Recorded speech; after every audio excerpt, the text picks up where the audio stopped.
పిఠాపురంలో సుపరిపాలనలో తొలి అడుగు కార్యక్రమంలో పాల్గొన్న మంత్రి నారాయణ, టీడీపీ ఇన్ఛార్జ్ ఎస్వీఎన్ఎస్ వర్మ కార్యకర్తలతో కలిసి డోర్ టు డోర్ క్యాంపింగ్ చేసిన మంత్రి, గత ఏడాదిలో ప్రభుత్వం చేసిన సంక్షేమం, అభివృద్ధిని ఇంటింటికి వెళ్లి వివరించిన మంత్రి నారాయణ. మంత్రి కామెంట్స్. సుపరిపాలనకు తొలి అడుగు కార్యక్రమంలో ఎక్కడికెళ్లినా ప్రజలు బ్రహ్మరథం పడుతున్నారు. అరెస్టులు, దాడులు లేకుండా రాష్ట్రం ప్రశాంతంగా ఉందని ప్రజలంతా చెబుతున్నారు. గత ప్రభుత్వం రాష్ట్ర ఆర్థిక వ్యవస్థను పూర్తిగా నాశనం చేసింది. 10 లక్షల కోట్ల అప్పు చేసి వెళ్లిపోయింది. ఎన్ని ఇబ్బందులున్నా ఇచ్చిన హామీలు అమలు చేస్తున్నాం. పేదలకు అన్నం పెట్టే అన్నా క్యాంటీన్లు ఎందుకు మూసేశారో గత ప్రభుత్వానికి తెలియదు.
వేదికను అలంకరించిన మీ అందరి అభిమాన నాయకుడు, పిఠాపురం తెలుగుదేశం పార్టీ ఇన్ఛార్జి వర్మ గారికి,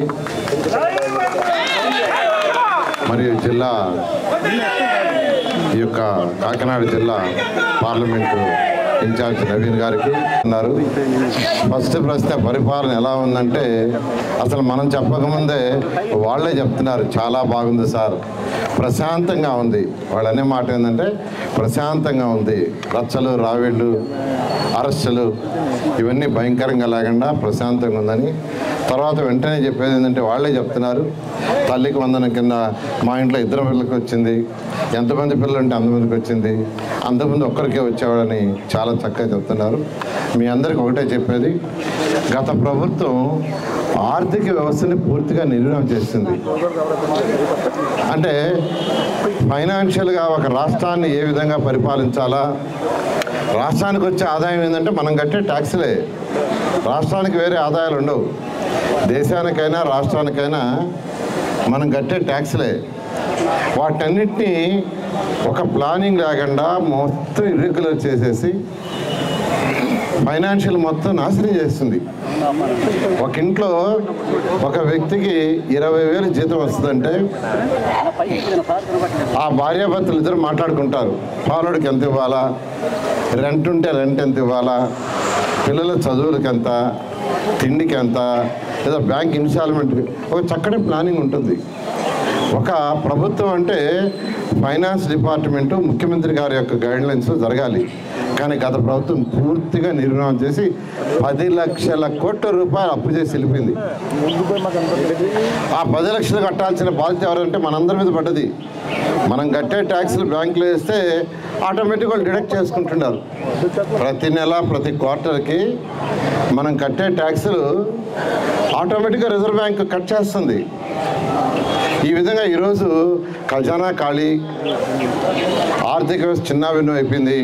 అయినప్పటికీ ముఖ్యమంత్రి గారు వారికి ఉన్న అపార అనుభవంతో ఈరోజు ఎలక్షన్స్కి ముందు ఏదైతే చెప్పామో, ఎన్డీఏ ప్రభుత్వం, ఎన్డీఏ కూటమి ఏదైతే మేనిఫెస్టోలో ఇచ్చిందో ఒక్కొక్కటి చేసుకుంటూ వస్తున్నారు. మెజారిటీ చేశారు. 3,000 పెన్షన్స్ 4,000 చేశారు. డబ్బులుండి కాదు, ప్రజలకు మాట ఇచ్చామని చెయ్యాలి. వికలాంగులకు 6,000 చేశారు. కిడ్నీ పేషెంట్స్ ఉంటే 10,000 చేశారు. బెడ్ మీద ఉండి కదలలాగండి అటెండర్ ఉంటే అటెండర్ అవసరం అయితే 15,000 చేస్తారు. ఇవన్నీ డబ్బులుండి కాదు, డబ్బులు లేవు కానీ మాట ఇచ్చాం ప్రజలకి, మాట తప్పకూడదని ఈరోజు. అంతేకాదు ఎలక్షన్స్ ముందు చెప్పారు ప్రభుత్వం రాగానే 3 నెలలు అరియర్స్ ఇస్తానని, మొదటి నెలలో 7,000 రూపాయలు ఇచ్చారు. అది డబ్బులుండి కాదు, డబ్బులు లేకపోయినా మాట తప్పకూడదని. అదేవిధంగా మహిళలకి 3 ఉచిత గ్యాస్ సిలిండర్ ఇస్తున్నారు, మాట తప్పకుండా ఇచ్చారు. అన్నా క్యాంటీన్స్ ఈ రాష్ట్రంలో 204 అన్నా క్యాంటీన్స్ పెట్టేవాడి. అప్పుడు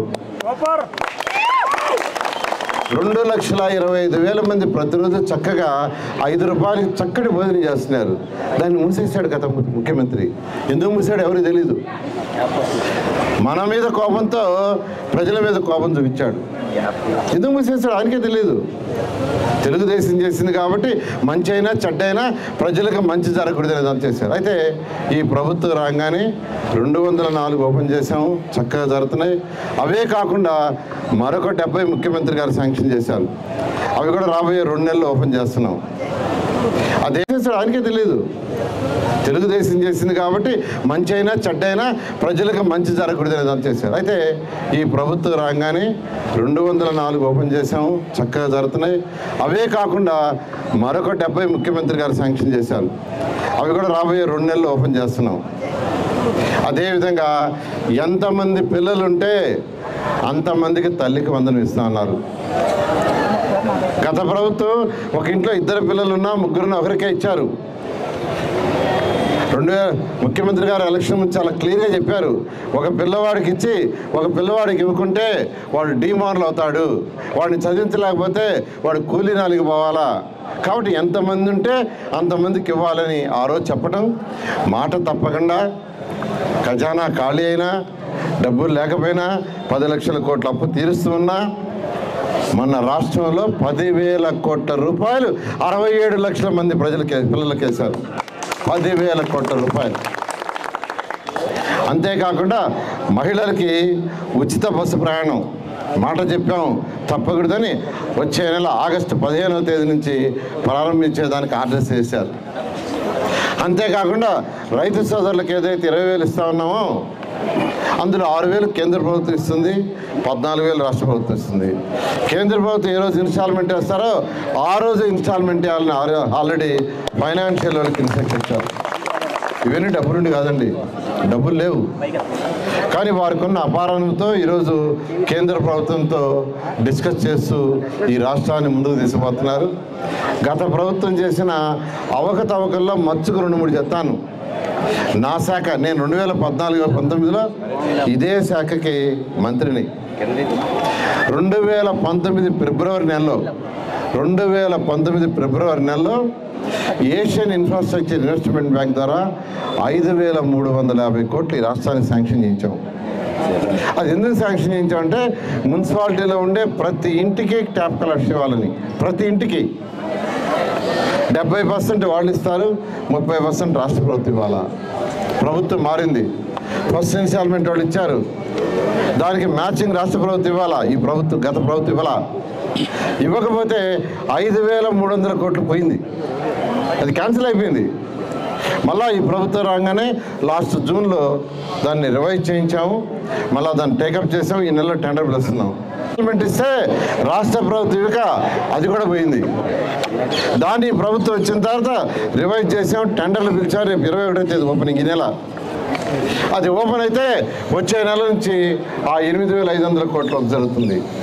స్వచ్ఛ భారత్ కింద 3,000 కోట్ల కేంద్ర ప్రభుత్వం శాంక్షన్ చేస్తే 250 కోట్లు ఫస్ట్ ఇన్స్టాల్మెంట్ ఇస్తే దానికి మ్యాచింగ్ 150 కోట్లు గత ప్రభుత్వం, అది కూడా పోయింది. దాన్ని కూడా ఇప్పుడు రివైజ్ చేసాం. ఇలా గత ప్రభుత్వం ఆర్థిక వ్యవస్థను పూర్తిగా చిన్నాభిన్నం చేసింది. అయినప్పటికీ మన ముఖ్యమంత్రి గారు ఈరోజు వారికి ఉన్న అనుభవంతో ఒక్కొక్కటి చేస్తున్నారు. అందుకనే 1 year అయిపోయింది. ఇంత ఇబ్బందుల్లో కూడా మనం అనేక కార్యక్రమాలు చేసాం. ఎన్డీఏ ప్రభుత్వం దీన్ని ఇంటింటికి పోయి వివరించండి అని ఈరోజు రాష్ట్రంలో ఉన్న తెలుగుదేశం కార్యకర్తలు, చిన్న కార్యకర్త నుంచి పెద్ద కార్యకర్త వరకు, ఇంక్లూడింగ్ ఎమ్మెల్యేలు, మినిస్టర్లు అందరూ కూడా బొమ్మని ఈ 30 రోజులు చేయమన్నా చాలా చక్కగా జరుగుతుంది.